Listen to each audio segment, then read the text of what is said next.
Bueno, pues vamos a leer una poderosa historia de la vida de Jesús. Todas las historias en la vida de Jesús evidentemente son poderosas. Y la que vamos a leer la vamos a encontrar en el Evangelio de Marcos, capítulo 2. Así que si me pueden ir acompañando a Marcos, capítulo 2. La vamos a leer con cuidado para ir, digamos, entendiendo lo que dice. Pero al final yo les voy a hacer una pregunta relacionada evidentemente a la lectura. Entonces, por favor, pues leamos con mucha atención. Para ponerlos un poquito en contexto, esta historia que vamos a leer sucedió en la región de Galilea. Jesús y sucedió también al inicio del ministerio de Jesús.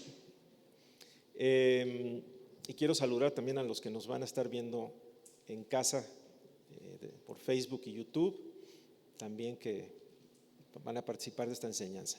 Bueno, entonces esta enseñanza sucede al inicio de su ministerio. Él optó porque la primera parte de su ministerio, a lo mejor un año y medio, se concentró más bien en la región norte de lo que ahora es Israel, que se llamaba Galilea. Era una región que no era tan religiosa. El centro de la religión, digamos, judía estaba precisamente al sur, en Jerusalén. Entonces él empezó en una zona donde la gente no era tan religiosa, una zona de pescadores, y precisamente la ciudad que él eligió como para su ciudad sede, digamos, de sus operaciones era Capernaum, ahí muy cerquita del mar de Galilea.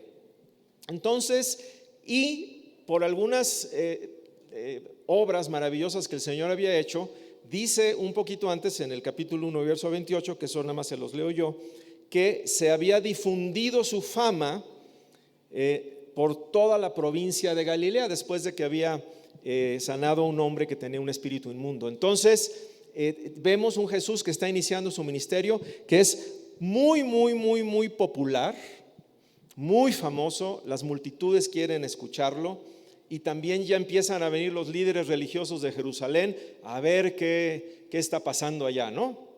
Entonces ahí es donde vamos a entrar a la historia. Marcos 2, verso 1 dice: entró Jesús otra vez en Capernaum después de algunos días, y se oyó que estaba en casa, e inmediatamente se juntaron muchos, de manera que ya no cabían ni aún a la puerta, y les predicaba la palabra. Entonces vinieron a él unos trayendo un paralítico que era cargado por 4. Y como no podían acercarse a él a causa de la multitud, descubrieron el techo de donde estaba.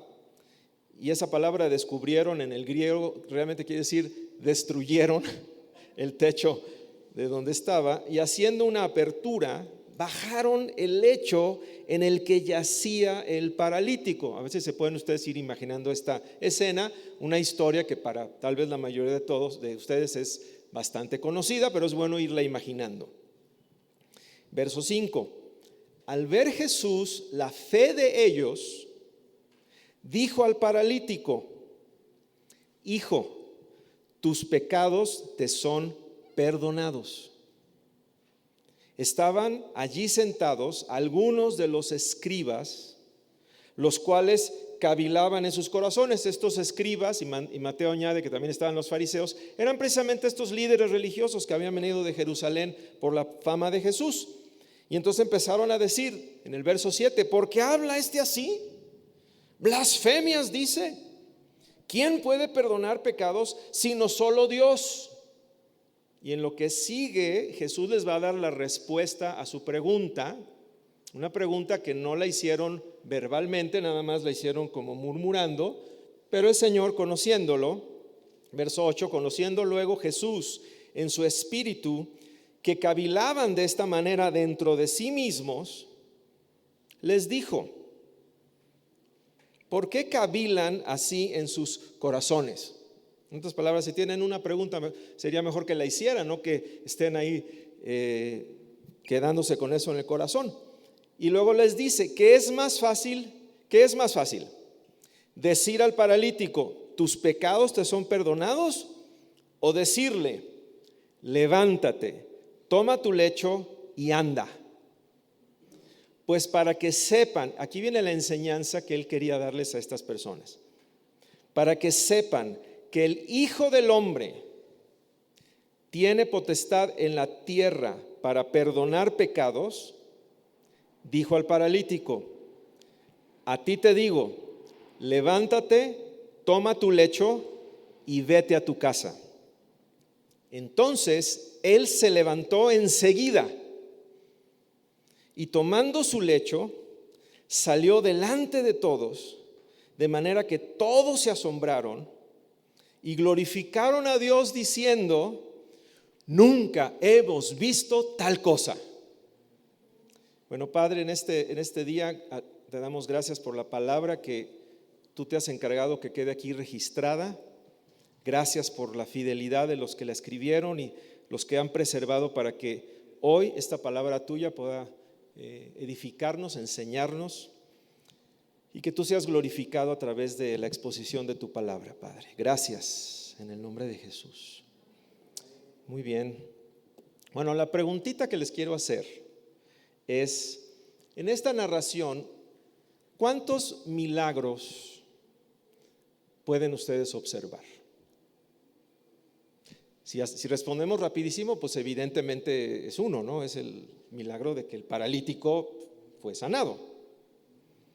No sé si a lo mejor analizándolo un poquito más a detalle pueden ustedes observar algunos otros milagros que sucedieron en la historia. Váyanlo pensando, porque hoy me gustaría compartirles a ustedes 5 milagros que yo estoy viendo aquí. 4 de estos milagros sucedieron en ese momento, en esta historia, ahí están los 4, y son milagros que el Señor sigue haciendo hoy en día. Y hay un milagro más que está por suceder en el futuro, pero que aquí está preanunciado.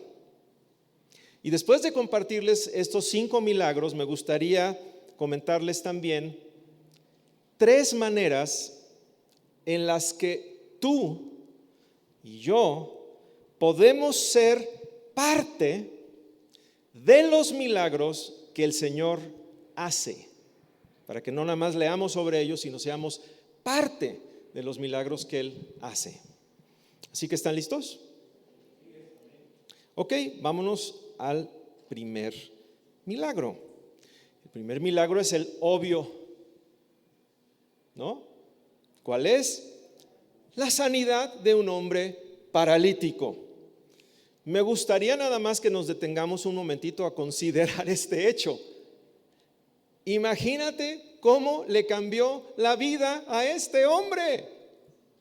O sea, esa mañana él estaba, no sé cuánto tiempo llevaba paralítico, no lo dice, pero iba a ser un día como los de siempre, de poca productividad o nula, de dependencia de otros, no sé si de dolores, o sea, no sé, una vida, y de repente ese día llegaron por él.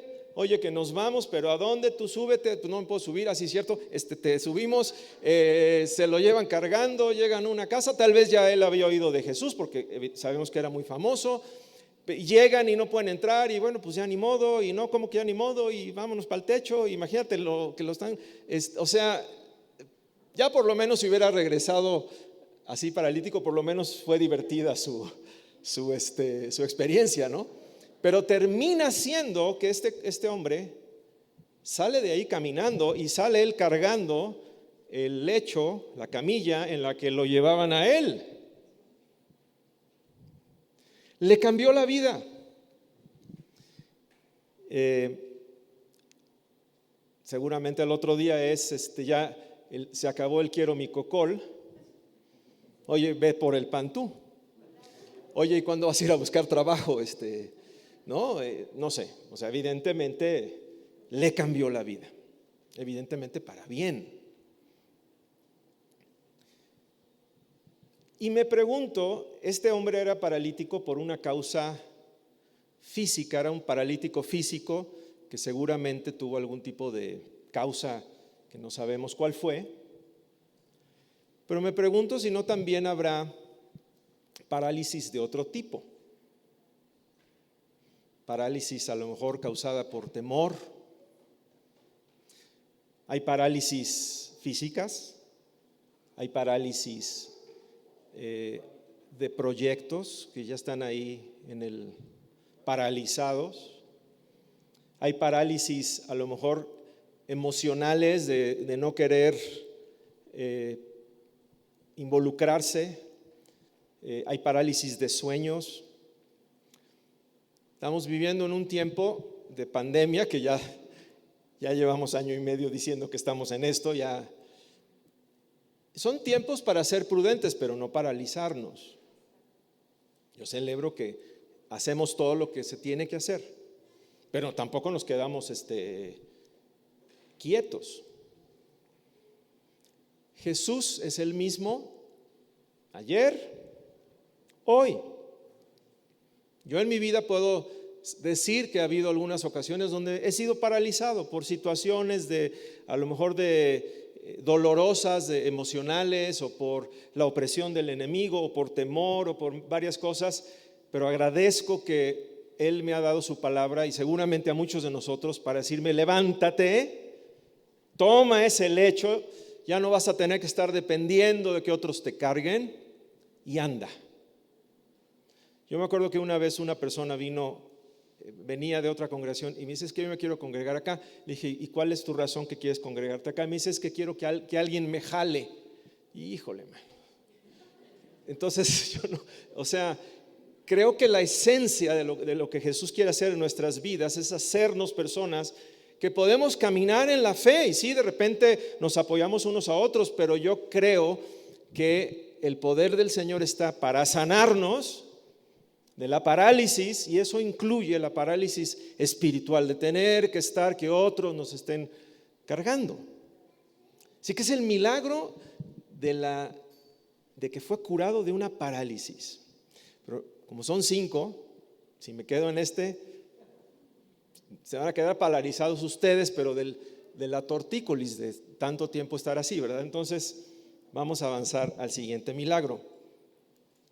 El segundo lo voy a decir así: se quitó el techo de lo que Dios puede hacer.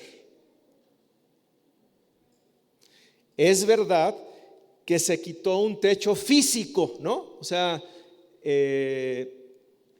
no podían entrar, y pues lo subimos y rompemos el techo y lo bajamos por el techo. Rompieron el techo, se rompió un techo físico. Pero ¿qué es el techo? También, incluso a veces en círculos a lo mejor empresariales o de educación, hablan de el techo de las personas. Es como su límite para arriba, como que tiene su techo, o sea, como que ya de ahí no va a pasar, como que no tiene potencial para más. Y a veces nosotros le ponemos techo a nuestra propia vida y le ponemos techo a Dios. Y entonces reducimos nuestra expectativa de lo que Dios puede hacer. Entonces esta gente sí creían que Dios hacía ciertas cosas, pero había otras cosas que ellos sencillamente no esperaban. Y al hacer Jesús esta acción de perdonar los pecados, ahora vamos a hablar de eso, y de sanar a este paralítico, también rompió un techo, el techo de la mentalidad de la gente. Por eso dice al final de la historia que la gente glorificó a Dios y se asombraron y dijeron: nunca hemos visto tal cosa. O sea, ¡pum! Esto yo no me lo esperaba. Y tenemos que entender que Dios no puede ser encajonado, y que Dios siempre hace mucho más allá de lo que pedimos y de lo que pensamos, y que Dios quiere hacer cosas que vuelen el techo que a veces hemos puesto inconscientemente o por nuestra costumbre de lo que Él quiere y puede hacer. El tercer milagro es el milagro del perdón. Algunos no ven el perdón como un milagro. Pero déjenme decirles algo, el perdón es, número uno, la mayor necesidad. Este hombre, aparentemente, su necesidad principal era su sanidad física. Sin embargo, Jesús primero aborda el tema del perdón antes de la sanidad física. Eso a mí me enseña o me habla que hay una prioridad y que el perdón es más importante todavía, el poder recibir ese perdón, que la propia sanidad que sucedió también. Y número dos, yo puedo reflexionar aquí que el perdón es un milagro. Y es un milagro mayor que la sanidad de un hombre, aunque para nosotros no lo parezca, y la razón que para nosotros es difícil entender lo que estoy diciendo, es que no entendemos el perdón.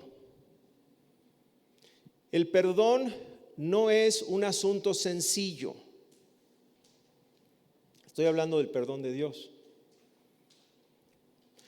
Porque en los humanos el perdón es, pero en la justicia divina del Dios que puso toda la maquinaria del universo y que creó leyes, toda violación de una ley divina implica necesariamente un castigo y una consecuencia. No, si quieres no lo llames castigo, pero llámale consecuencia verdaderamente. Si tú ignoras que hay una ley de gravedad y decides saltar de aquí arriba, yo te puedo garantizar que hay una ley que va a operar y te vas a estrellar contra el piso. Son leyes que generan un universo en orden. Si no hubiera leyes sería un caos. Que generan la posibilidad de vida y que así como lo vemos en el área física y cuando violamos esas leyes, necesariamente hay consecuencias, lo mismo sucede en el ámbito espiritual.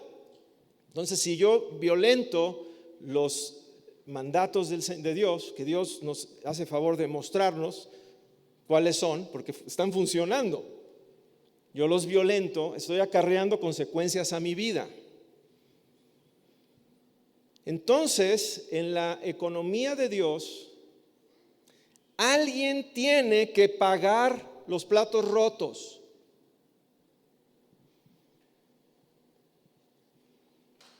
Alguien tiene que tomar la deuda, no se puede quedar así nada más. Cuando Jesús le dice a este hombre, hijo, tus pecados te son perdonados, lo que está diciendo es, yo voy a tomar tu deuda. La deuda que tú tienes, me la tomo yo. Eso es lo que está diciendo. No está diciendo, pues como yo soy aquí el mero jefe, tú hazle como si nada, pásale. No es así. Así funcionará en las sociedades, así funcionará, eso se le llama corrupción. Pero en el Dios santo y justo y divino, no es así. Y Jesús lo que está diciendo es, yo voy a tomar tu deuda. Este asunto del perdón es muy serio. O sea, si nos tomamos el tiempo de estudiar las Escrituras, veremos desde el Antiguo Testamento que hay libros enteros, el libro de Levítico, por ejemplo, que habla de toda una serie de sacrificios de animales que eran ofrecidos llevando las iniquidades del pueblo, eran puestas sobre un animalito que iba, digamos, a absorber ese pecado, iba a morir en lugar del pueblo. No es que cada año Dios le mandaba cartitas a los israelitas diciéndoles, pues año nuevo, vida nueva, olvídense, síganle adelante, ahí vamos, me olvido de todo. Era que cada año había un sacrificio donde había una víctima inocente que pagaba el pecado del pueblo. Y todo eso apuntaba hacia quién o hacia qué. Hacia Jesús, que es el Cordero de Dios que quita el pecado del mundo. ¿Quiénes eran los que se oponían a este concepto del perdón? Los religiosos. La religiosidad es el intento de controlar a las personas mediante la culpa. Entonces, para un sistema religioso, lo peor que puede pasar es que alguien diga, eres perdonado. Yo tengo un tío que falleció hace muchos años, que tuvo una enfermedad que se fue y finalmente falleció de un paro respiratorio, ¿no? Cuando él estaba ya, lo tenían en un asilo de ancianos, aunque era joven, para los cuidados que él necesitaba. Mi esposa y yo, recién casados, fuimos a visitarlo en otra ciudad y fuimos a visitarlo. Una persona preciosísima, la verdad, un tío lindísimo. Yo le dije, oye tío, me gustaría orar por ti. Él creyente en Dios, pero inmerso en un sistema muy religioso. Y cuando le dije, oye tío, me encantaría orar por ti, él me dijo, no, porque esto que estoy pasando es mi manera o la manera en que Dios me está purificando. Por más que intenté explicarle el evangelio, que él no necesitaba pagar, o sea, si esa es tu idea de que así estás pagando, la buena noticia es que Jesús pagó por ti. Pero la religiosidad que él tenía no le permitió ni siquiera darse la oportunidad. Ahora, no estoy diciendo con esto que si hubiéramos orado por él nosotros, se hubiera ya sanado. No sé, o sea, no me atrevo a decir eso. Pero ni siquiera él se dio la oportunidad a sí mismo de que Dios lo pudiera sanar. O sea, tenía un techo sobre lo que Dios podía y quería hacer en su vida, que estaba puesto ahí por toda una concepción religiosa. Pero el perdón es un milagro maravilloso. ¿Cuántos de ustedes han experimentado ya el milagro del perdón? Cuando se te quita la carga, cuando es maravilloso. Y eso costó la vida de Jesús, costó el que nunca hizo pecado, fue tratado como el peor pecador. El justo murió en lugar de los injustos para llevarnos a Dios, para quitar la barrera. Por eso hablo del milagro del perdón. Número 4. ¿Siguen ahí? Excelente. El cuarto milagro que yo veo, les comento algo. Esta historia aparece en Mateo, Marcos y Lucas. Mateo, Marcos y Lucas no es la crónica de la vida de Jesús donde te están narrando de pe a pa, sino más bien son historias para mostrarte algunos aspectos de la vida de Jesús, pero no es una cronología. Entonces, lo que pasó antes de la sanidad, digamos, de este hombre paralítico, varía un poquito entre ellos porque nadie te está dando exactamente todo lo que pasó, sino que están dando como cositas que habían pasado antes. Pero lo que todos están de acuerdo es que pasó después de la sanidad de este hombre. Y lo que pasó inmediatamente después de la sanidad de este hombre es que había un hombre que era publicano y pecador, que se llamaba Leví, también conocido como Mateo. Y es cuando estaba cobrando los impuestos. Este sí no era nada religioso. Este sí era. Hasta entonces, todos los que eran discípulos de Jesús habían sido discípulos de Juan el Bautista o conocían a los discípulos de Juan el Bautista. Es decir, los que hasta entonces seguían a Jesús era gente de alguna manera devota, era gente religiosa, era gente temerosa de Dios. Pero los publicanos, los cobradores de impuestos, esos no. Pero después de este milagro del perdón, yo no sé si todos sabían la historia del paralítico. O sea, a lo mejor todos decían, no, este cuate está, pues también, por algo, no sé. Y pasa Jesús junto a Mateo, y lo único que Jesús le dice es, sígueme. Y dejando al instante todo, le siguió. Y lo siguiente que lees es que están en la casa de Mateo, llena de gente que estaban comiendo todos con Jesús. ¿Y quién crees que era la gente que estaba ahí de invitada? La crema y nata, pero de los y los religiosos desde afuera, todos así dándose golpes de pecho, ¿verdad? Persinados de cómo es posible que coma con esta gente. Y de ahí viene que gente de este tipo empieza a interesarse y empieza a seguir a Jesús, y le llueven las críticas a Jesús por juntarse con ese tipo de personas. El cuarto y último milagro que yo veo que sucedió en ese momento es que se abrió la puerta para personas que no estaban buscando a Dios, que se sentían ya ajenas, aisladas de Dios. Estas 4 cosas siguen pasando todos los días, hoy en día. Jesús nos quita la parálisis.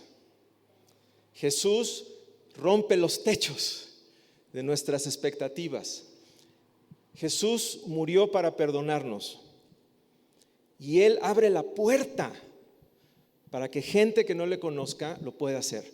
Hoy, por ejemplo, estamos viviendo algo que los que conocemos el mundo de misiones nos maravillamos. En el mundo del Islam, ese mundo tan misterioso, ahora todas las mujeres ya se identifican, todos nos identificamos con las mujeres que allá usan la burka, ¿no? Que ya la tenemos que usar nosotros también, casi, ¿no? Bueno, no tanto, pero ese mundo en España yo lo he visto. De repente viene un musulmán y a 3 pasos, él viene, hace un calor 37 grados, él viene en shorts, ¿no? Aquí, muy acá, con su celular, y viene la esposa 3 pasos atrás con la carriola, con toda la bola, toda tapada, ¿no? Y dices, ahí adentro, no sé qué tanto se pueda cocinar, ¿no? Pero pobre.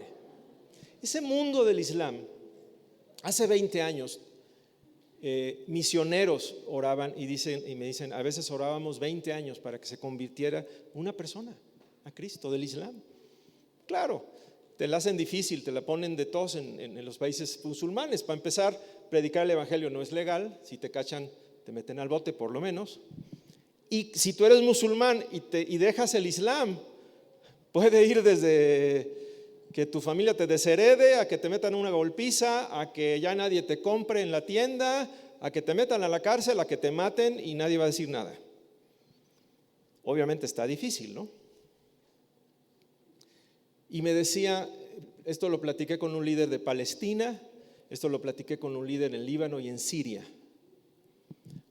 Hoy hay más musulmanes, ahora son gente que fue musulmana y ahora es cristiana, que están orando que les caiga el 20 a los que han sido cristianos toda su vida, porque como nunca antes en la historia del Islam se abrió la puerta a través de todas las atrocidades de ISIS y toda lo que se llama la primavera árabe. Mucha gente se dio cuenta de lo opresivo que es ese sistema y dijeron, ¿sabes qué? Yo quiero otra cosa. Y vieron que Cristo es verdaderamente el Mesías. ¿Cómo ven?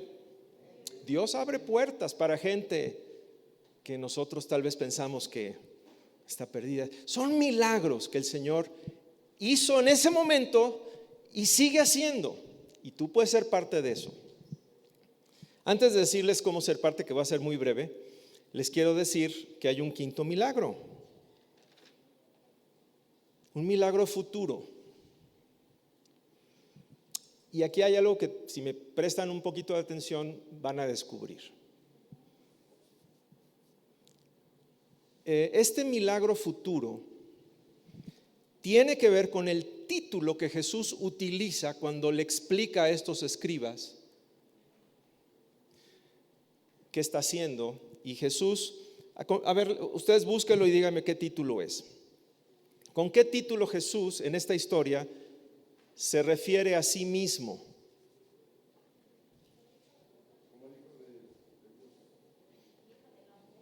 ¿Sí? ¿Quién lo dijo? Muy bien, como el Hijo del Hombre. Así dijo Jesús, el Hijo del Hombre. Esta es la primera vez, este título, el Hijo del Hombre, es el que Jesús más usó para decir quién era Él.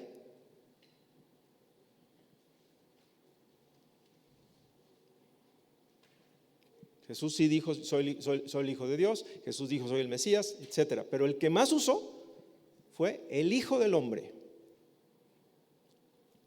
Y este milagro que acabamos de leer es la primera vez que Jesús utiliza este título en público y dice, yo soy el Hijo del Hombre. Ya antes había dicho en privado, pero esta es la primera vez que públicamente Jesús dice, yo soy el Hijo del Hombre. Ahora, tú dirás, ¿y eso qué? Bueno, es que este título hace referencia a Daniel capítulo 7. Es un título que aparecía en el Antiguo Testamento, en Daniel capítulo 7. Y voy a explicárselos qué significa este título. Acompáñenme a la creación del hombre. Dios crea al hombre y lo crea para reinar en la tierra en su nombre. O sea, tú hablabas de embajador, ¿no? Reyes sobre esta tierra, pero bajo el reino de Dios. Ese es el plan original de Dios. El hombre escucha la tentación de Satanás y decide reinar sin Dios, no haciendo caso a la instrucción de Dios. Qué importante es hacer caso a la instrucción de Dios, de veras, porque esa es la manera en que Dios reina sobre nosotros. El hombre se va por otro lado, entra al mundo la maldad, la destrucción, el dolor, la muerte. O sea, se complican las cosas, pero desde el inicio. Los hijos de Adán y Eva, uno mata al otro. O sea, se desvirtuó la cosa, pero rapidísimo. Para entrar un poquito en Daniel 7, a esta maldad que ya entra a la humanidad, que ya es parte de la humanidad, cuando esta maldad se organiza, Daniel y otros profetas le llaman, hablan del término bestias. O sea, no, hay gente que es un poco bestia, pero cuando la Biblia habla de bestia, no habla de no seas bestia, habla de sistemas políticos y religiosos donde la maldad ya está institucionalizada, que normalmente tienen siempre un gran líder muy carismático. Y ha habido varias bestias, tanto en la época bíblica como en nuestros días. Piensa, por ejemplo, en los nazis o en Stalin en Rusia. Son sistemas que arrasan, que oprimen, liderados por una persona muy carismática que todo el mundo lo ve como que, wow, eres lo máximo. Son las bestias. En toda la historia humana vemos vez tras vez en el Antiguo Testamento que Dios no se aparta completamente. Y Dios promete salvación, promete un cambio, promete restauración. Y una de estas muchas promesas es la que encontramos en Daniel 7, donde Dios promete la destrucción de estas bestias y promete un nuevo reino de justicia, de paz. Y hay una figura que es la figura central ahí en Daniel 7, y es la figura del Hijo del Hombre. El Hijo del Hombre es el que va a destruir esa maldad y va a restaurar las cosas. Si tú quieres un poquito más de información, vete a Romanos capítulo 5, donde explica que el pecado entró por Adán, con él la muerte, y la muerte pasó a todos, pero vendría otro Adán, el postrer Adán, para restaurar todo.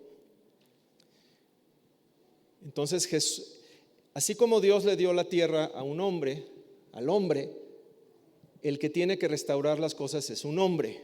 Por eso Jesús, siendo Dios, necesariamente tomó forma humana y como el Hijo del Hombre, de ese que estaba profetizado, Jesús dice, yo soy el Hijo del Hombre. O sea, si los escribas estaban abusados, se está cumpliendo delante de ellos la profecía de Daniel. Entonces, el último milagro, que es futuro, es la destrucción completa de la maldad. Es que este mundo loco, este mundo de injusticias, este mundo de dolor, acabará y habrá cielos nuevos y tierra nueva, donde reinarán la justicia, la paz, donde dice que el león podrá comer junto al cordero y no se lo va a comer, comer con el cordero, pero no al cordero, donde no habrá lágrima. Y la Biblia establece, y quiero terminar nada más aquí con Hebreos 9:28, si lo tenemos por ahí, que la venida del Hijo del Hombre sucedió y sucederá en 2 etapas. La primera fue cuando Él vino para pagar por nuestros pecados. La etapa del perdón. Ahorita estamos en la etapa del perdón. Y dice que Él regresará. Dice, así también Cristo fue ofrecido una sola vez para llevar los pecados de muchos y aparecerá, futuro, por segunda vez, sin relación con el pecado, para salvar a los que le esperan. Salvar quiere decir ya destruir esa maldad, como dijo Daniel 7, el regreso de Cristo.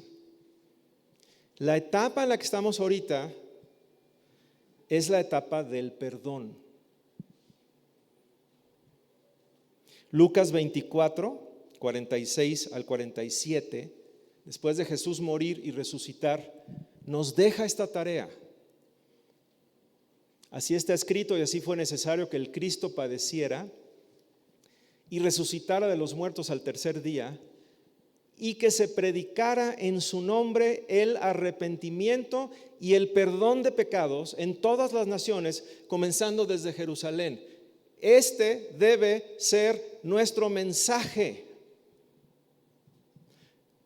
para que todas las personas tengan la oportunidad de oír el Evangelio y entonces vendrá el fin y regresará el Señor.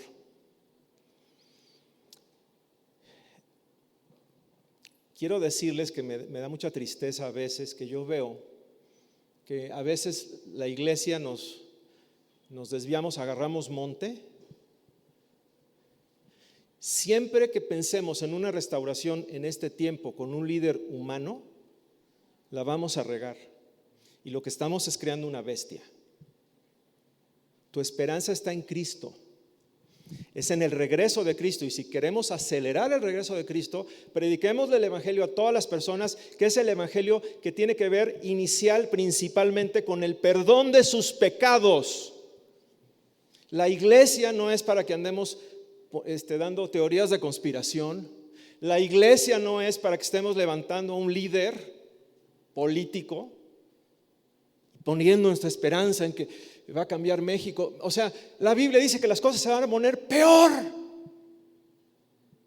El cambio que verdadero lo va a traer Jesús, no lo va a traer alguien que va a ser votado en unas urnas o impuesto por un ejército o levantado por el pueblo. Eso no va a pasar. Y ve la historia de la humanidad. Cada vez que sale un líder de esos, ahí tienes a los nazis, ahí tienes a Stalin, ahí tienes a qué tanta cosa ha habido. El Hijo del Hombre. Ese es el quinto milagro que una generación le va a tocar verlo. El regreso de Jesús, acompañado de todos los que murieron en Él para establecer su reino. Vendrá en las nubes, acompañado de sus ejércitos, de esa gente que murió en Él, esperando, vendrán con Él para establecer ese reino. Ese es el último milagro y la parte que nos toca es predicar el Evangelio. Por eso creo que es importante nuestra parte en estos milagros de Dios. 3 cositas que podemos nosotros involucrarnos. La primera, ¿dónde sucedió todo lo que leímos? en una casa. La primera cosa que tú y yo podemos hacer es abrir nuestra casa para el Señor. Este milagro, estos 4 milagros sucedieron porque alguien puso su casa. Si tú lees, no he hecho yo las cuentas, pero leyendo los evangelios y leyendo el libro de Hechos, o sea, la vida de Jesús y luego la vida de los primeros cristianos, yo así a ojo de buen cubero puedo decir que por lo menos un 70% de todo lo que el Señor hizo y de todo lo que el Señor, las conversaciones, los milagros, las enseñanzas, sucedió en una casa. Hoy mismo yo estoy en el frente de batalla, bueno, no estoy en el frente, pero soy el contacto para muchos que están en el frente de batalla en lugares como Irán. Irán es el peor país del mundo musulmán en este momento en cuestión de persecución.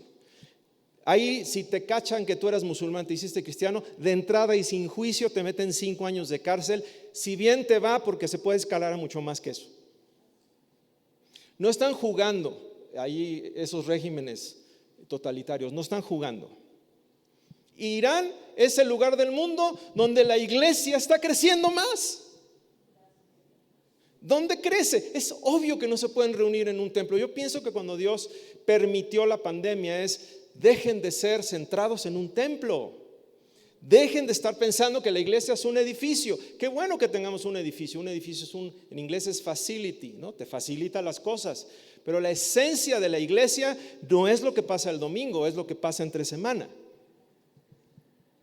Dios está moviendo hacia las casas. En China había grandes iglesias a principios del siglo XX, vinieron los comunistas, erradicaron, mataron y expulsaron misioneros, pastores, o al bote, o expulsados o muertos. Dejaron a la iglesia sin líderes casi.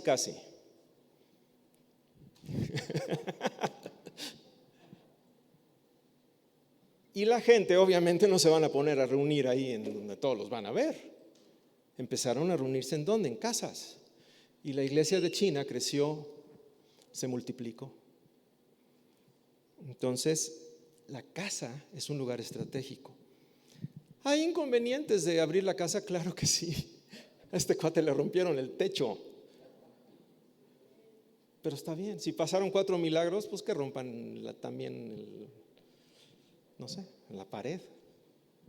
Dice Josué, si tú estás acá, o menos estás viendo, y tú eres el jefe de una familia, o jefa de una familia, que en la Biblia tú encuentras las Lidias que decían, vénganse a mi casa, y los Cornelios que invitó a todos sus amigos. Si tú eres jefe de familia, ¿por qué no haces una resolución de corazón, como dijo Josué? Por mi parte, mi casa y yo serviremos al Señor. Empieza convocando a tu propia familia y siendo tú el sacerdote o la sacerdotisa, si así se puede llamar, de tu hogar. Y a lo mejor de ahí empiezas a jalar a los primos o al vecino y abre tu casa para Cristo. Eso sería el primer consejo. El segundo, ya el avión, el piloto dice que ya estamos bajando. Entonces ya pongan el asiento posición vertical porque ya vamos a aterrizar. El segundo es ¿qué estaba haciendo Jesús en esa casa? Vengan por su milagro, recibe tu milagro. Hoy habrá milagros, vengan por el milagro. 7 pasos para que recibas tu milagro. Mandó a hacer publicidad, vengan por su milagro todos. ¿Qué estaba haciendo Jesús en esa casa? Dice que les predicaba la palabra. Palabra predicar quiere decir comunicaba la palabra. El enfoque no eran los milagros, sino la palabra, aunque los milagros sucedían. Lo que trae el perdón y lo que trae la salvación es el mensaje. Y el mensaje del Señor es lo que trae cambios en el interior. Y el escuchar los preceptos de Cristo es lo que nos vuelve a poner en el reino de Dios. Porque lo que hicimos originalmente fue que lo que el Señor nos dijo, hicimos otra cosa. Entonces Regresemos a los preceptos de Dios. Se necesita la comunicación de la palabra, porque un milagro te puede resolver si este hombre no hubiera sido perdonado, y si este hombre no es transformado y estaba paralítico porque fue borracho o porque no sé, qué sé yo, y no hay un cambio en él, pues no sé cuánto le dure el milagro. El milagro que dura es el milagro del cambio de nuestra vida. Y ese cambio, dice la propia Biblia, que Dios salva a las personas por la locura de la predicación, por la palabra de Dios. Y la fe viene por escuchar y escuchar la palabra de Dios. Amados, se necesitan mensajeros. No podemos depender de, vente el domingo porque te voy a llevar para que... Yo sé que, ¿cuántos de esos paralíticos puedes cargar? Pues uno. Pero si hay 500,000, es más fácil ir. Se necesitan mensajeros. Por eso tenemos en la congregación un esfuerzo que iniciamos con la pandemia, que fue multiplicadores, personas que tienen el deseo y el compromiso de decir: yo quiero conocer lo que Jesús enseña, pero también quiero enseñarlo, porque no quiero ser como el mar muerto, ¿no? De que nada más recibo y se seca, se estanca. Quiero que haya vida. Se necesitan mensajeros que respondan al llamado del Señor. Y esto lo podemos ver en Mateo 5:19. Yo quiero animarles con este pasaje.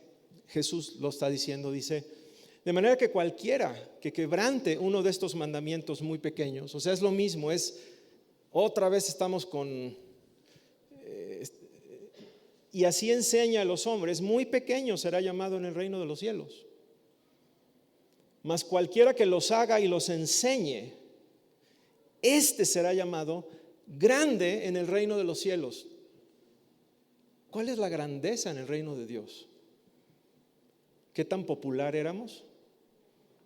No, Jesús fue muy popular y después la gente decía: mátenlo.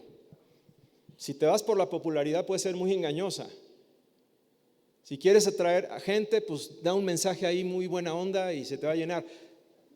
Pero, ¿cuál es la grandeza? Que Jesús es la que está viendo y finalmente es la que va a recompensar. Que pongamos atención a lo que Él nos dice. Por eso tal vez la próxima semana, yo tengo una preocupación de cosas que veo en el mundo, de que a veces se está usando mucho la Biblia, pero una cosa es yo uso la Biblia para decir lo que yo quiero y otra cosa es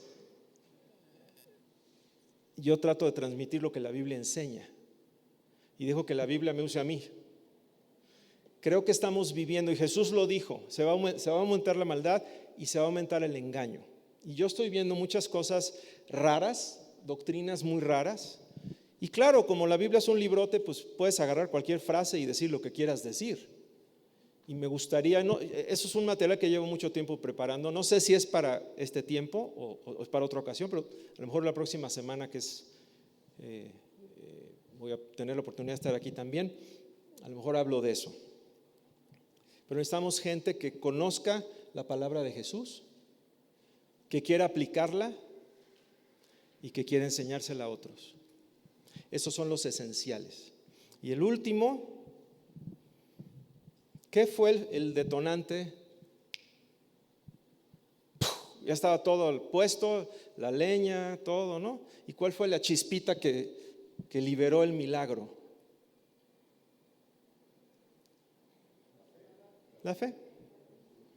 Dice: al ver Jesús la fe de ellos, le dijo al paralítico: tus pecados son perdonados, levántate, el Hijo del Hombre, el techo, ¡bum! Mateo, los pecadores.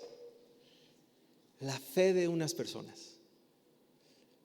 Tú puedes ser, por tu fe, el detonante. Pero la fe no nada más se queda así en el sí cierto. Jesús cuando dice que vio la fe, ¿qué es lo que Jesús vio? Vio gente que dijeron: vamos a agarrar a nuestro compadre, amigo, tío, no sé qué era, y lo vamos a llevar a Jesús porque estamos seguros que Jesús lo va a sanar. Vale, vámonos, lo llevamos. Y de repente,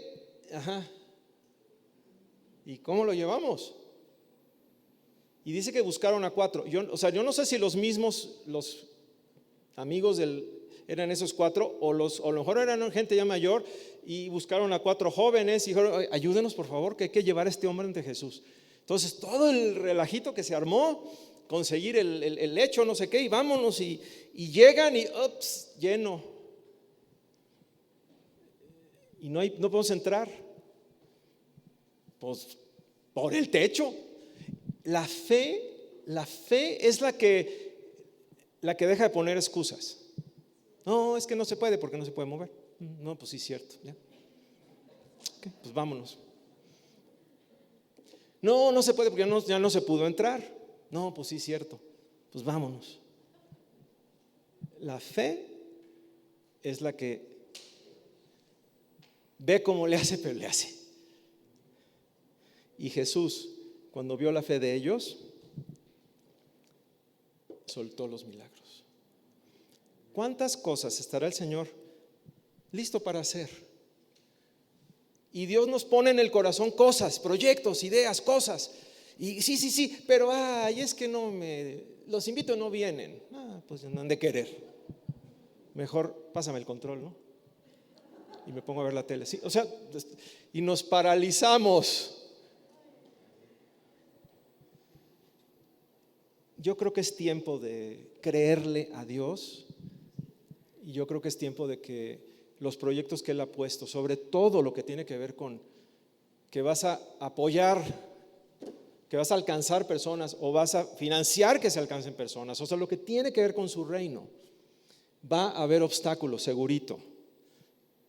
Yo les digo, lo que estoy haciendo allá en España con todos estos países, de veras que a veces hay unas luchas que me siento Blue Demon contra él. Blue Demon no. Me siento el santo contra las momias, ¿no? Y se te vienen las momias y ya derribas una y se te viene el otro problema y dices: ¿hasta cuándo terminan? Por lo menos time out, ¿no? Por lo menos háganme la de como en el box, ¿no? Que nos den un break. Desde luego que el que quiera servir al Señor Jesucristo padecerá persecución. Sí vas a tener obstáculos, pero la fe vence los obstáculos. Y el Señor verá tu fe y liberará. Tú serás la chispa que libere el milagro de Dios en la vida de personas que están paralizadas, abriendo puertas a otros que están ahí enajenados. Y yo puedo pensar en sectores ahorita de la sociedad, así de ateísmo o de perversiones de otro tipo, no sé, sectores que dices: ¿cuándo esa gente podrá? Te vas a sorprender que esa gente también va a tener su tiempo y se va a abrir la puerta, porque Dios, lo estamos viendo, es Dios de lo imposible.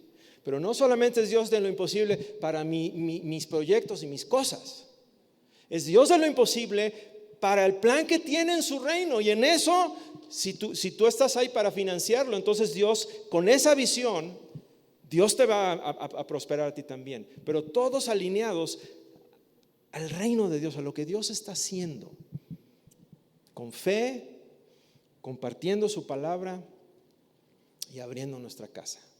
Esa es mi invitación. Así que pues vamos a orar. Padre, gracias por esta palabra. Me gustaría nada más dejar un momentito, así, si podemos, nada más platica un ratito con Dios de todo lo que escuchaste. A ti, ¿qué fue lo que te saltó? ¿Y por qué no lo dialogas con Él? ¿Por qué no aprovechas tal vez para hacer hacer algún, no sé, tal vez cambios, decisiones. Sobre todo los cambios de corazón son esos cambios profundos, no como de emoción, ¿no? De a ver quién quiere, sino más bien sería mejor cambios duraderos.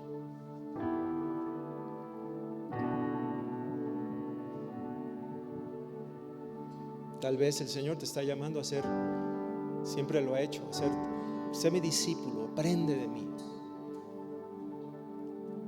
Tal vez te está moviendo a empezar a compartir el mensaje del perdón, el mensaje del evangelio. Tal vez es que abras tu casa o que convoques a tu familia. O tal vez es que hay alguien que Dios puso en tu corazón y hay que ver cómo lo traes o cómo lo llevas, pero llévalo a Jesús. Muchos de los ministerios que Dios utiliza en el mundo es porque están cargando al paralítico, es porque atienden refugiados, porque van con la gente en necesidad y hacen todo un mega esfuerzo para ayudar a esas personas, y junto con el mega esfuerzo les llevan el mensaje. Gracias a Dios por ministerios como hospitales, como Misericordia, como Salir a las Calles, y otros que tal vez están en el corazón, que es tiempo, ya es tiempo de que lo eches a andar. Y en todo tu esfuerzo, nada más asegúrate que estás llevando a la gente a Jesús, porque si haces todo el esfuerzo de cargar al paralítico y nada más lo llevas a que se coma un sándwich, pues se va a quedar igual. Cárgalo, haz todo el esfuerzo, pero compártele el evangelio, las buenas nuevas, el sacrificio de Jesús, que entienda que sus pecados fueron perdonados. Tal vez hay personas aquí que se sienten que están paralizadas por X, Y o Z. Aquí no da detalles el Señor, lo único que dice es: toma tu lecho y vete a tu casa y ya camina. Jesús dio la orden. Y si tú te sientes hoy paralizado, no sé en qué área,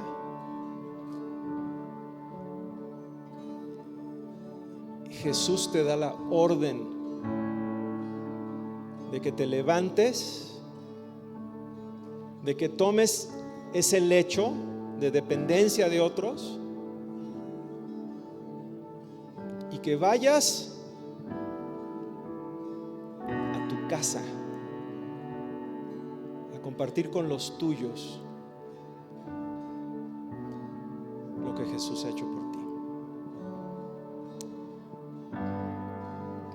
Señor Jesús, gracias porque tú eres el que vivificas esta poderosísima enseñanza tuya aquí en la Escritura. Gracias, Señor Jesús. Gracias, Hijo del Hombre. Gracias por ese plan maravilloso. Gracias por darnos entendimiento y gracias, Señor, por vivificarnos en ti. Te bendecimos, Señor.